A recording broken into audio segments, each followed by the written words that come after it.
EV Ramasamy Periyar की 147वीं जयंती के उपलक्ष्य पर उनको सादर श्रद्धांजलि और आप सभी को बधाइयाँ कि आप भी उस भारत भूमि की नागरिक हैं, निवासी हैं, जिस भारत भूमि पर सामाजिक क्रांति के महानायक बुद्ध से लेकर पेरियार तक जैसे दार्शनिक चिंतकों का, साहित्यकारों का, विद्वानों का, संतों का और कार्यकर्ताओं का, स्कॉलर्स का जन्म हुआ और जिन्होंने आजीवन सोशल जस्टिस के लिए संघर्ष किया।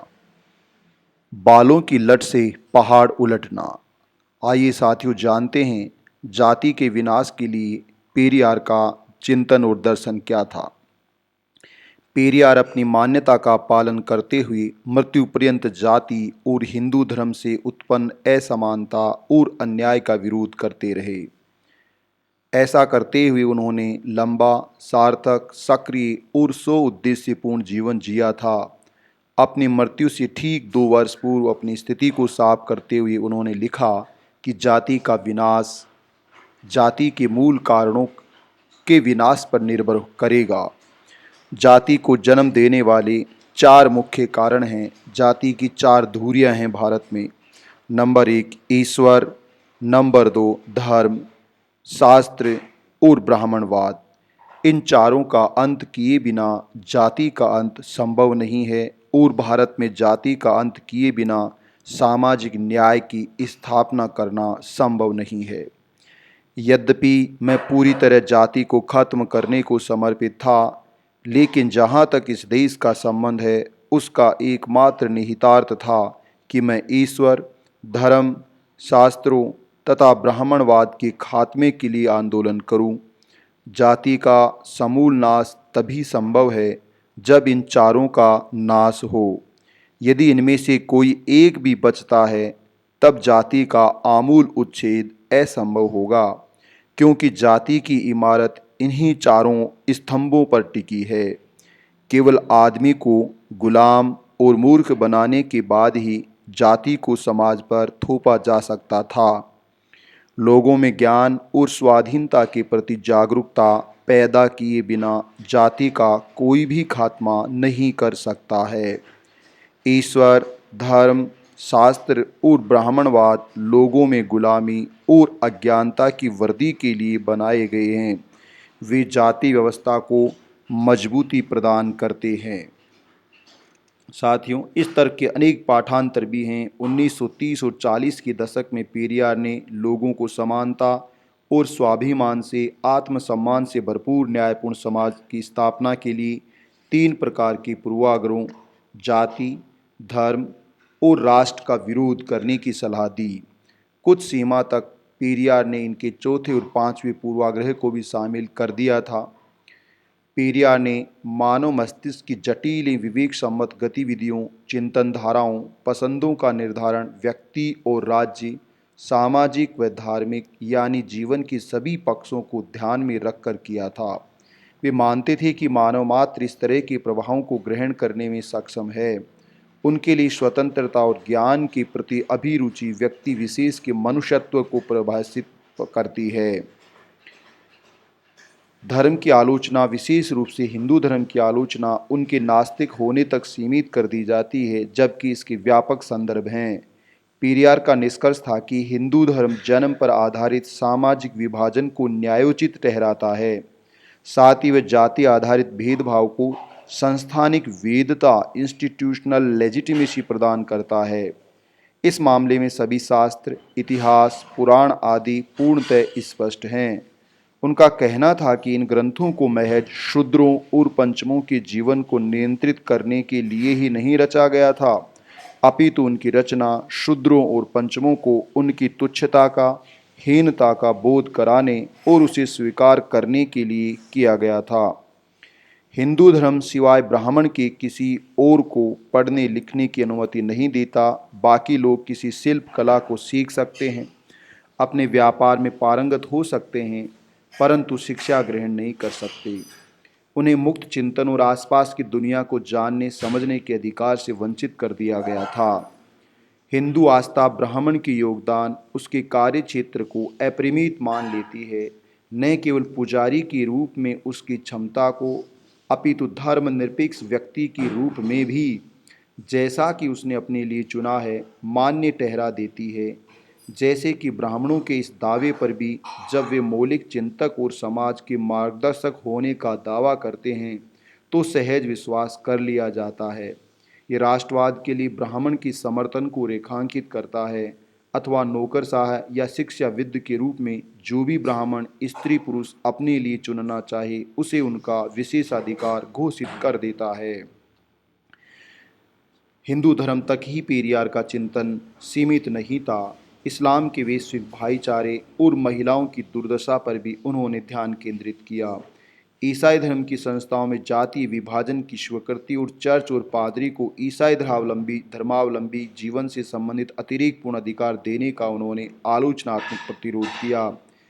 पेरियार बौद्ध धर्म के पक्ष में तो थे, वे इतिहास में इसकी क्रांतिकारी योगदान को स्वीकार करते हैं, लेकिन बौद्ध धर्म में दीक्षित होने का क्या उद्देश्य है, इसको लेकर वो स्पष्ट नहीं बताते हैं। जैसे व्यक्ति के लिए धर्मांतरण को तैयार होना बुद्धिमानी भरा काम हो, धर्मांतरण नहीं करना चाहिए, क्योंकि इसके पश्चात वे हिंदुत्व के लिए बाहरी व्यक्ति हो जाते हैं। पेरियार ने साफ कर दिया कि उन विभिन्न विचार प्रणालियों तथा उनके अनुशीलन के विरुद्ध नहीं हैं जो मनुष्यता को नैतिकता की राह दिखाती हैं। यही वह आधार था जिससे उन्हें लगता था कि हिंदू धर्म अपने दायित्व का निर्वाह करने में विफल सिद्ध हुआ है। वह सार्वभौमिक नैतिकता यानी समधर्म को सर्वसाधारण के लिए न्याय और समानता का पर्याय के प्रति प्रतिबद्ध नहीं था, अपितु मनुधर्म यानी जन्म आधारित दंड विधान और विशेषाधिकारों का समर्थन करता था। इसीलिए 1945 के दौरान कानपुर में all India backward class Hindus की सभा में भाषण देते उन्होंने हिंदुओं से उनकी आस्था की सीमाओं तथा उसमें अंतर्निहित अन्याय को समझने की अपील करते हुए उनसे मुक्त होने का आग्रह किया। उनका मानना था कि किसी भी व्यक्ति को धार्मिक पहचान से प्रभावित होने की आवश्यकता ही नहीं है, ये आसान है क्योंकि उसका जन्म ही उसमें हुआ था। कोई भी व्यक्ति विभिन्न दार्शनिक सिद्धांतों और उससे संबंधित आस्थाओं के दावे का परीक्षण कर उनमें से इच्छानुरूप चयन कर सकता है। पेरियार के लिए समस्या ये नहीं थी कि हिंदुत्व पुरातन के प्रति अतिरेकी आस्थाओं के अंबार तथा उनसे जुड़ी आडंबरों से भरपूर है या पूरी तरह से अतार्किक है। आधुनिक युग में हिंदुत्व ने चतुराई पूर्वक राष्ट्रवाद का नया कलेवर प्राप्त कर लिया है। पेरियार का कहना था कि राष्ट्रवाद का दबदबा उसको बढ़ चढ़कर प्रचार आस्था की भाषा को नई जमीन देता था, जो काफ़ी खतरनाक था। उनके लिए राष्ट्र के नाम पर जादुई आभा मंडल तैयार किया जाता था तथा राष्ट्रवाद पर इतने तीव्र और गर्वीले अंदाज में विचार किया जाता था कि उसकी आलोचना असंभव प्राय हो जाती थी। दूसरी ओर सामाजिक दुनिया जो उनके लिए कृत्रिम भारतीय राष्ट्र का निर्माण करती थी के आगे भी प्रश्न चिन्ह लगाने को तैयार नहीं होते। उन्होंने स्वराज को दमनकारी विदेशी शासन से मुक्ति के रूप में परिभाषित किया था, लेकिन उसके सामाजिक सरोकारों पर चर्चा करने को तैयार नहीं थे। पेरियार का आग्रह था कि द्रविड़ियन कार्यकर्ताओं को उन हिंदू विश्वासों का विरोध करना चाहिए जो मनुष्यता के साथ हीला हवाली करते हैं तथा अल्पसंख्यक सवर्णों के प्राप्त जन्म आधारित शक्तियों या अधिकारों को वेद ठहराते हैं। इन अल्पसंख्यक समूह में सम्मिलित आर्य यानी ब्राह्मण को बाहरी माना गया, जो महज जाति अथवा नस्ली अर्थों में नहीं था। ब्राह्मणों ने एक शक्तिशाली सामाजिक संगठन का गठन किया था। तमाम चुनौतियों के बीच वे अपने सामाजिक और सांस्कृतिक वर्चस्व की सुरक्षा के प्रति दृढ़ संकल्पित थे। सामाजिक सक्रियता पर जोर देने का आशय ये नहीं था कि पेरियार राजनीति के सर्वथा विरोधी थी, वे राज्य की शक्ति तथा पहुंच से पूरी तरह परिचित थे। पेरियार इस तथ्य से अनभिज्ञ नहीं थे कि राज सत्ता यदि वह सामाजिक न्याय के लक्ष्य की ओर निरंतर अग्रसर न हो तो किस तरह आसानी से वर्चस्वकारी शक्तियों की तरफदारी करने लगती है। पेरियार के लिए हिंदू धर्म और उसकी जाति व्यवस्था के बीच स्वयं सिद्ध संबंध था।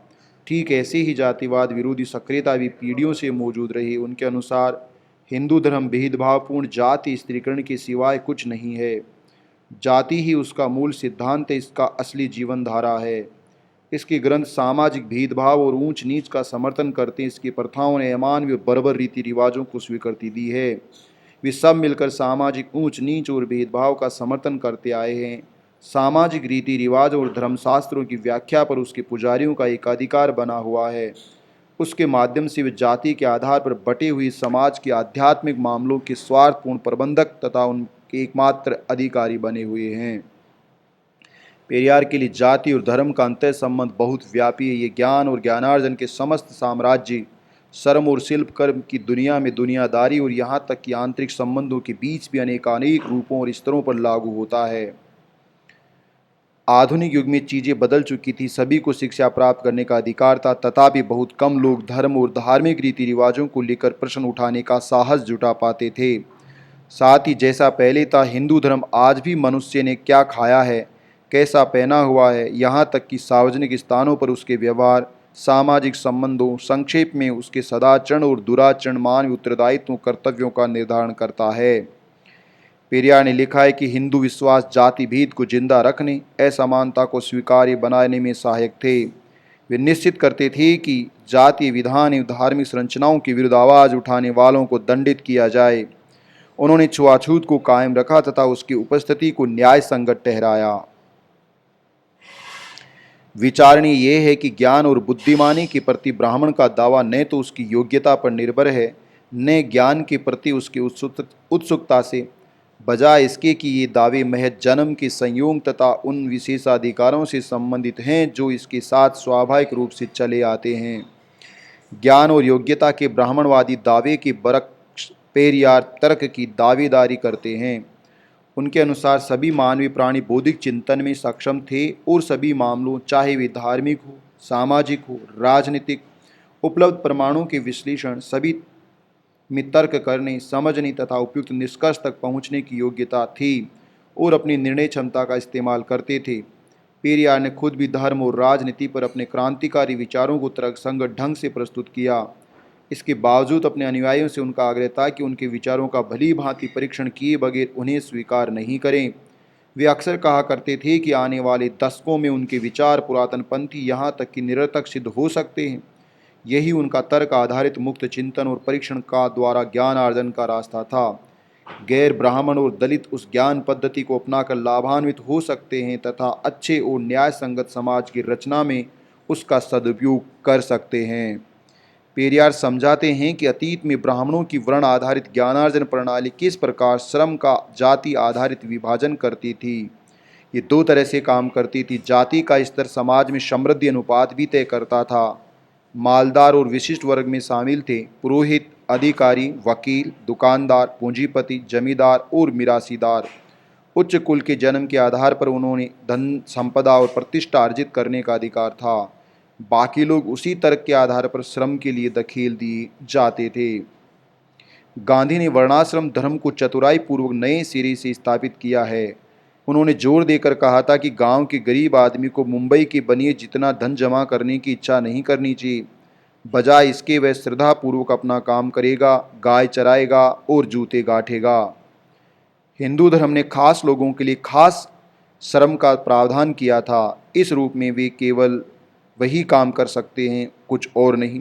इस प्रणाली को उन्होंने स्मृतियों, रीति रिवाजों और परंपराओं तथा राजाओं की दमनकारी ताकत के भरोसे लागू किया। ब्राह्मणों के समर्थन पर यह वर्ग हजारों वर्षों से अपनी अधिसत्ता को भोगता आया है। तदनुसार कोई मजदूर किसी काम को करना चाहे या नहीं, उस पर वह काम थोप दिया जाता है। आज ये नहीं कि मजदूर थोपे गए काम को लाभदायक रचनात्मक मानने से इनकार करते थे। इसलिए आधुनिक युग में मजदूर वर्ग की विकास या प्रगति संबंधी चेतना उनके आर्थिक स्तर द्वारा निर्धारित नहीं होती, न ही सामाजिक और आर्थिक शोषण के प्रति उनकी समझ द्वारा तय होती, अपितु सामाजिक स्तर पर इस घोषणा द्वारा तय होती है कि वे इस या उस वर्ण से संबंध रखते हैं। इस तरह यदि कोई बुनकर या लोहार अपना ब्राह्मणीकरण करना चाहता है तो दूसरा कोई शिल्पकार उसे रोककर स्वयं ऋषि पद को प्राप्त करना चाहेगा। दूसरे शब्दों में वर्णाश्रम धर्म की संरचना ही ऐसी है कि इसमें मजदूर वेतन श्रमिक के बजाय जाति श्रमिक बने रहना चाहते हैं। जाति के संदर्भ में सर्वहारा चेतना का निर्माण जाति व्यवस्था और धार्मिक अनुराग जो उनसे संरक्षित करते हैं को चुनौती दिए बगैर संभव नहीं है। पेरियार का तर्क था कि जब तक धार्मिक मान्यताओं को जो जाति आधारित श्रम विभाजन को न्यायोचित ठहराती हैं चुनौती नहीं दी जाती, तब तक असमानता और भेदभाव बने रहेंगे। लेनिन से पूरी तरह जानने की अपेक्षा नहीं की जा सकती जैसा मार्क्स की बात करते हैं। क्या मार्क्स इस देश के ब्राह्मणों द्वारा थोपी गई प्रभुसत्ता से परिचित थे? क्या वे जानते थे कि अपना प्रभुत्व बनाए रखने के लिए किस तरह षड्यंत्र रचते हैं?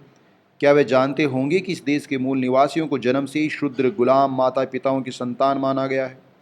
कि इस देश में ऐसी धार्मिक और शास्त्रोक्त विद्या है जो इसे वेद ठहराती है? मार्क्स ने पूंजीवाद और उसके वर्चस्व के बारे में बताया है कि धर्म किस प्रकार विशिष्ट संदर्भों और वास्तविकताओं में पूंजीवाद शोषण को न्यायोचित ठहराता है। ये उम्मीद करना कि मार्क्स हमारे हालात से परिचित थे न तो उचित है और न ही न्यायपूर्ण है। मार्क्स के विपरीत पेरियार का कथन तर्कसंगत है। यहाँ तक जाति विभाजन को पेशागत विभाजन में बदल दिया था, तब भी इस तरह के विभाजन को क्यों होना चाहिए? मैं जानना चाहता हूँ कि कोई व्यक्ति सुबह को बढ़ई, दोपहर बाद व्यापारी और रात को अध्यापक नहीं हो सकता? और इसके साथ साथ क्यों ऐसे समय में जब किसी व्यक्ति का दमन हो रहा हो दूसरे आदमी की मदद के लिए आगे नहीं आ सकता? पेरियार के अनुसार जाति और धर्म आधारभूत आर्थिक ढांचे को मनचाहा रूप देने के अलावा सामाजिक संबंधों पर भी गहरा असर डालते हैं। किसी व्यक्ति के लिए, यहाँ तक कि दलित और शूद्रों के लिए, आत्मसम्मान का अभाव असमान और अपमानजनक सामाजिक संबंधों का कारण बन सकता है। ध्यातव्य है कि पेरियार ने जाति उत्पीड़न के शिकार लोगों से आग्रह किया कि वे देखें कि वे स्वयं महिलाओं के साथ कैसा व्यवहार करते हैं। जाति व्यवस्था के अस्तित्व के लिए स्त्री की अधीनता, उसके चाल चलन पर सवाल खड़े करना आवश्यक था। पत्नीत्व, मातृत्व और योनि सुचिता के अतिरेकी महिमा मंडन द्वारा जाति केंद्रित समाज में स्त्री का अस्तित्व महज प्रजननीय प्राणी में सिमट चुका था। उसके माध्यम से ही वह अपने अस्तित्व को बचाए हुए था। पेरियार जानते थे कि जाति व्यवस्था बंधुत्व भावना के लिए काम नहीं करती, असल में वह आपसी संदेह और नफरत को बढ़ाती है। हिंदू आस्था और ब्राह्मणों का आधिपत्यपूर्ण आचरण दलितों और शूद्रों को कई तरीकों से प्रभावित करता है। छुआछूत अपने आप में विशिष्ट स्थिति थी। समग्र जाति संदर्भों तर्कों को समझते उसका सामना सीधे सीधे किया जाना था। दूसरे केवल छुआछूत को समाप्त करना पर्याप्त नहीं था, अपितु वर्ण धर्म नामक पूरी संस्था को मिट जाना चाहिए। शूद्रत्व का मामला थोड़ा अलग था। हालांकि शूद्र भी एक सीमा तक ही स्पर्श थे। ब्राह्मण की निगाह में उन्हें भी हीन और ओछा माना जाता था। लेकिन जैसा पेरियार लिखते हैं, शूद्र अपनी अस्थिर, अनिश्चित, अमानवीय परिस्थिति को स्वीकार करने को तैयार नहीं थे। इस कारण एक ओर तो उन्हें ब्राह्मणों का पिछलगू बनते हुए देखा गया, दूसरी ओर खुद को दलितों से अलग दिखाते हुए। दलितों के प्रति शूद्रों के विद्वेष पर चर्चा करते हुए पेरियार लिखते हैं, गैर ब्राह्मणों के बीच भी ऐसे बहुत से लोग हैं जो जाति भेद को अपनाए हुए हैं। लेकिन यदि आप चाहते हैं कि उच्च जातियां आपको अपने बराबर समझें, तो आपको उन जातियों को जो आपसे निचले क्रम पर हैं अपने बराबर मानना पड़ेगा। कभी कभी मुझे लगता है कि हम जो जाति उत्पीड़न करते हैं वह ब्राह्मणों द्वारा किए जाने वाले जाति उत्पीड़न से अधिक है। नट्टू कोटे चेटियार, तमिलनाडु की व्यापारी जाति, जिनके पास अपार धन संपदा है, वे उसे वेदों के अध्ययन और अध्यापन पर खर्च करना चाहते हैं। ये ठीक ऐसा ही है जैसे कोई अपनी छुट्टियां आजीवन भिक्षावृत्ति सीखने में अकारत करे। वे न केवल ब्राह्मणों को खिलाते और पिलाते हैं, अपितु वेदा अध्ययन के लिए प्रोत्साहित भी करते हैं। यदि वे अपने धन का सदुपयोग कुछ आदि द्रविड़ बच्चों को पढ़ाने के लिए करते तो वे किशोर अवस्था से ही कूली का काम करने को विवश न होते। पेरियार कहते हैं, जब हम आदि द्रविड़ों की बात करते हैं तो बात समझ में आती है कि उससे ब्राह्मण नाराज हो जाएंगे, लेकिन ये मेरी समझ से बिल्कुल परे है कि गैर ब्राह्मण भी उससे हतोत्साहित हो जाएंगे। यदि आप वास्तव में खुद को शूद्र समझे जाने पर अपमानित महसूस करते हैं, तब क्या आप उस समय क्षण भर के लिए भी असहज महसूस करते हैं जब हम कहते हैं कि अछूत भाव को भी पूरी तरह नष्ट हो जाना चाहिए? प्रत्येक जाति वर्ग अपनी श्रेष्ठता संबंधी दावों की खोज कर उन्हें प्रस्तुत कर सकता है, परंतु वे सभी प्रमाण केवल इस दावे की पुष्टि करेंगे कि बाकी सभी जातियां उन लोगों से जो स्वयं को ब्राह्मण कहते हैं नीच हैं या हीन हैं। पेरियार जाति का विनाश शूद्र और दलितों से अलग अलग अपेक्षाएं रखता था। पेरियार को आत्मसम्मान समुदाय बनाने की मांग अभी करनी ही थी। उन्होंने द्रविड़ियन बिरादरी की घोषणा भी शामिल कर दी।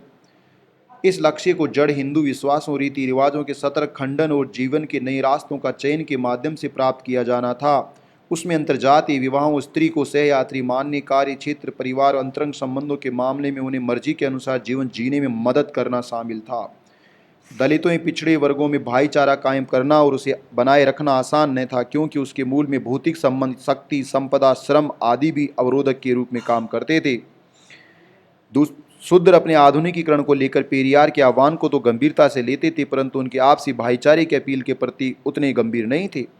विभिन्न शूद्र जातियों के काफ़ी लोग कभी कभी भारी संख्या में छुआछूत विरोधी संघर्ष में सबसे आगे थे। वे अंतर्जातीय विवाहों, विशेष रूप शूद्र और दलितों के बीच का समर्थन भी करते थे।